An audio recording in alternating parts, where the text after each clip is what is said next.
ಪ್ರತಿ ಬಾರಿ ಆತನು ಮೀನು ತಿನ್ನುವಾಗ ಅವನ ಹೆಂಡತಿ ಮೊದಲೇ ಮೀನಿನ ಕಣ್ಣನ್ನು ತೆಗೆದುಹಾಕುತ್ತಳು, ಏಕೆಂದರೆ ಆತನು ಜನ್ಮದಿಂದ ಅಂಧನಾಗಿದ್ದ. 10 ವರ್ಷಗಳ ಕಾಲ ಅವನು ಇದರಲ್ಲಿ ಯಾವುದೇ ತೊಂದರೆ ಅನುಭವಿಸಲಿಲ್ಲ. ಅವನು ಆಸೆಯಿಂದ ತಿನ್ನುವಾಗ ಅವನ ಹೆಂಡತಿಯ ಮುಖದಲ್ಲಿ ಒಂದು ರಹಸ್ಯಮಯ ನಗು ಕಾಣಿಸುತ್ತಿತ್ತು. ಆತನು ಅಂಧನಾದರೂ ಅವನ ಮುಖ ಬಹಳ ಸುಂದರವಾಗಿತ್ತು.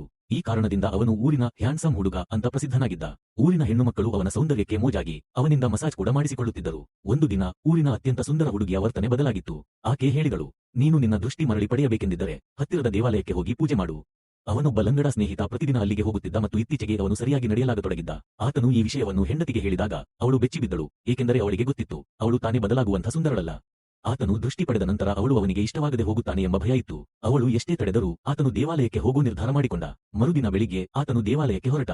ಮಧ್ಯದಲ್ಲಿ ಅವನು ಊರಿನ ಅತಿಸುಂದರ ಹುಡುಗಿಯನ್ನು ಭೇಟಿಯಾದ. ಅವಳು ಕೇಳಿದಾಗ ಆತನು ದೇವಾಲಯಕ್ಕೆ ಹೋಗ್ತಾ ಇದ್ದೀನಿ ಅಂದಾಗ ಅವಳು ತುಂಬಾ ಖುಷಿಪಟ್ಟಳು.